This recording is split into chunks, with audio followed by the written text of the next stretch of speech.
കേരളത്തിന്റെ സമഗ്ര വികസനം ലക്ഷ്യമിട്ട് അവതരിപ്പിച്ച UDF സർക്കാരിന്റെ 2026-27 ബജറ്റ് സംസ്ഥാനത്തിന്റെ വിവിധ മേഖലകളുടെയും ജില്ലകളുടെയും പ്രത്യേകതകൾ കണക്കിലെടുത്തുള്ള വികസന കാഴ്ചപ്പാടാണ് മുന്നോട്ട് വയ്ക്കുന്നത്. തീരദേശ മേഖലകൾ, കാർഷിക മേഖലകൾ, വിനോദസഞ്ചാര കേന്ദ്രങ്ങൾ, വ്യവസായ മേഖലകൾ, സാംസ്കാരിക കേന്ദ്രങ്ങൾ, പിന്നോക്ക പ്രദേശങ്ങൾ തുടങ്ങി ഓരോ ജില്ലയ്ക്കും അതിന്റെ ഭൂമിശാസ്ത്രപരവും സാമ്പത്തികവുമായ സവിശേഷതകൾക്ക് അനുസൃതമായ പദ്ധതികളാണ് ബജറ്റിൽ ഉൾപ്പെടുത്തിയിരിക്കുന്നത്. തെക്കൻ കേരളത്തിൽ നിന്ന് മലബാർ മേഖലയിലേക്കും ഹൈറേഞ്ച് പ്രദേശങ്ങളിൽ നിന്ന് തീരദേശ ഗ്രാമങ്ങളിലേക്കും വ്യാപിക്കുന്ന വികസന ദർശനമാണ് ഇത്തവണത്തെ ബജറ്റിന്റെ പ്രധാന പ്രത്യേകത. വിഴിഞ്ഞം കേന്ദ്രീകരിച്ചുള്ള വികസന കുതിപ്പ്. കേരളത്തിന്റെ ഭാവി സാമ്പത്തിക വളർച്ചയുടെ പ്രധാന ചാലകശക്തിയായി മാറിക്കൊണ്ടിരിക്കുന്ന വിഴിഞ്ഞം അന്താരാഷ്ട്ര തുറമുഖത്തിന് ബജറ്റിൽ വലിയ പ്രാധാന്യമാണ് നൽകിയിരിക്കുന്നത്. ലോകത്തിലെ പ്രധാന ട്രാൻസ്ഷിപ്മെന്റ് കേന്ദ്രങ്ങളുമായി മത്സരിക്കാൻ ശേഷിയുള്ള വിഴിഞ്ഞം തുറമുഖത്തെ ദേശീയ അന്തർദേശീയ വ്യാപാര ശൃംഖലയുമായി കൂടുതൽ ഫലപ്രദമായി ബന്ധിപ്പിക്കുന്നതിന് നിരവധി അടിസ്ഥാന സൗകര്യ പദ്ധതികൾ പ്രഖ്യാപിച്ചു. ബാലരാമപുരം വിഴിഞ്ഞം ഭൂഗർഭ റെയിൽപാത, വിഴിഞ്ഞം നാവായിക്കുളം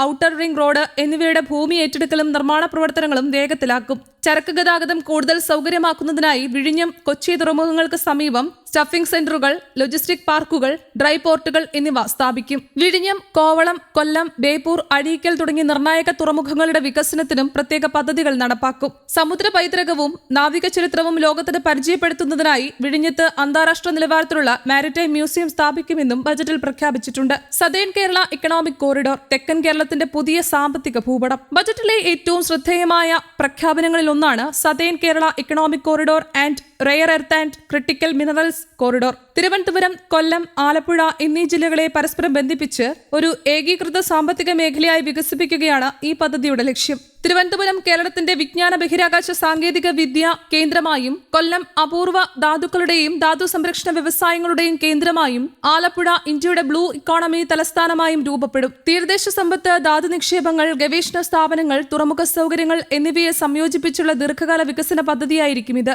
വയനാട് ഉൾപ്പെടെയുള്ള മലബാർ മേഖലയ്ക്ക് പ്രത്യേക പരിഗണന.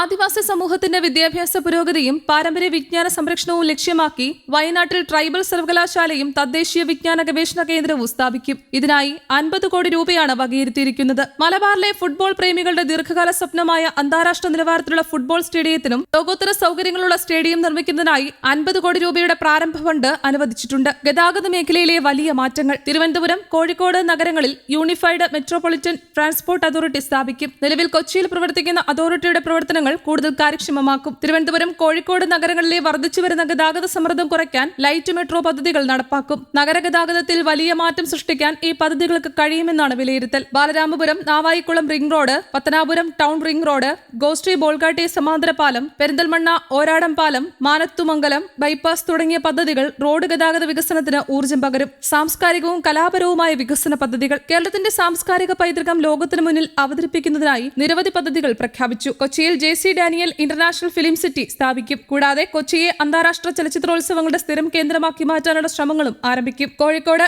MT Vasudevan Nair cultural park, തൃശൂരിൽ ജോൺസൺ മ്യൂസിക് അക്കാദമി, ചാലക്കുടിയിൽ പനമ്പള്ളി ഗോവിന്ദമേനോൻ സ്മാരകം, തിരുവനന്തപുരത്ത് R ശങ്കറിന്റെ സ്മാരകം, എറണാകുളത്ത് നടൻ സലിംകുമാറിന്റെ സ്മാരകം എന്നിവ സാംസ്കാരിക മേഖലയ്ക്ക് പുതിയ ഉണർവ് നൽകും. വ്യവസായവും തൊഴിലും കേന്ദ്രീകരിച്ചുള്ള പദ്ധതികൾ. കൊച്ചി, ആലുവ, പെരുമ്പാവൂർ മേഖല ഫർണിച്ചർ നിർമ്മാണ ഹബ്ബായും, കൊച്ചി തൃശൂർ മേഖല ആഭരണ നിർമ്മാണ ഇടനാഴിയായും വികസിപ്പിക്കും. കോഴിക്കോട് സൈബർ പാർക്കിന്റെ നിലവാരം ഉയർത്തി കൂടുതൽ IT നിക്ഷേപങ്ങൾ ആകർഷിക്കും. ഇടിക്കുളങ്ങര വ്യവസായ പാർക്കിന്റെ അടിസ്ഥാന സൗകര്യ വികസനവും ബജറ്റിൽ ഉൾപ്പെടുത്തിയിട്ടുണ്ട്. വിനോദസഞ്ചാര മേഖലയ്ക്ക് വലിയ പ്രോത്സാഹനം. കേരളത്തിന്റെ ടൂറിസം മേഖലയെ കൂടുതൽ ശക്തിപ്പെടുത്താൻ നിരവധി പദ്ധതികൾ പ്രഖ്യാപിച്ചു. ആലപ്പുഴയിൽ ഹൌസ് ബോട്ട് മാലിന്യങ്ങൾ ഉൾപ്പെടെ സംസ്കരിക്കുന്ന ആധുനിക മാലിന്യ സംസ്കരണ പ്ലാന്റ് സ്ഥാപിക്കും. അർത്തുങ്കൽ ബസലിക്ക, അമ്പലപ്പുഴ ശ്രീകൃഷ്ണ ക്ഷേത്രം, കക്കാഴം പള്ളി, മണ്ണാർശാല, കൃഷ്ണപുരം കൊട്ടാരം, മാതാ അമൃതാനന്ദമയി മഠം, ഓച്ചിറ ക്ഷേത്രം എന്നിവയെ ബന്ധിപ്പിച്ച് തീർത്ഥാടന ടൂറിസം സർക്യൂട്ട് വികസിപ്പിക്കും. പാതിരാമണൽ ഇക്കോ ടൂറിസം വികസനം, മുസ്രേസ് ടൂറിസം പദ്ധതി, Athirappilly eco friendly dynamic lighting പദ്ധതി എന്നിവയും നടപ്പാക്കും. ഫോർട്ട് കൊച്ചി, മൂന്നാർ, കോവളം, ആലപ്പുഴ തുടങ്ങിയ പ്രധാന വിനോദസഞ്ചാര കേന്ദ്രങ്ങളിൽ ഗ്രീൻ മാർഷൽസ് പദ്ധതി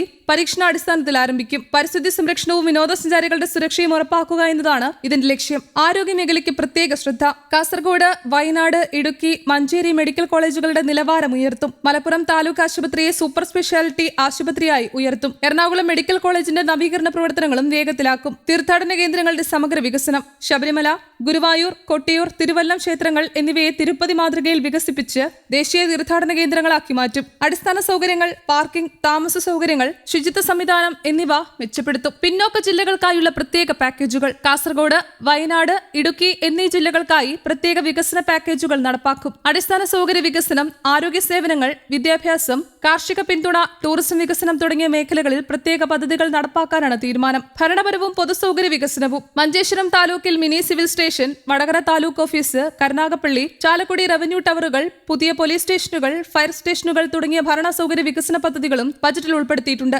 ഒറ്റപ്പെട്ട മേഖലകളിൽ മാത്രം ശ്രദ്ധ കേന്ദ്രീകരിക്കുന്നതിനു പകരം സംസ്ഥാനത്തിന്റെ എല്ലാ ഭാഗങ്ങളെയും ഉൾക്കൊള്ളുന്ന വികസന കാഴ്ചപ്പാടാണ് ഈ ബജറ്റ് മുന്നോട്ട് വയ്ക്കുന്നത്. തുറമുഖ വികസനം മുതൽ ബഹിരാകാശ സാങ്കേതിക വിദ്യ വരെ, ആദിവാസി വിദ്യാഭ്യാസം മുതൽ ആധുനിക ഗതാഗത സംവിധാനങ്ങൾ വരെ കേരളത്തിന്റെ ദീർഘകാല സാമ്പത്തിക വളർച്ചയ്ക്കും തൊഴിൽ സൃഷ്ടിക്കും പ്രാദേശിക സമതുലിത വികസനത്തിനും അടിത്തറ പാകുന്നതാണ് ഈ ബജറ്റിലെ പ്രധാന പ്രഖ്യാപനങ്ങൾ. News desk, Kerala Kaumudi.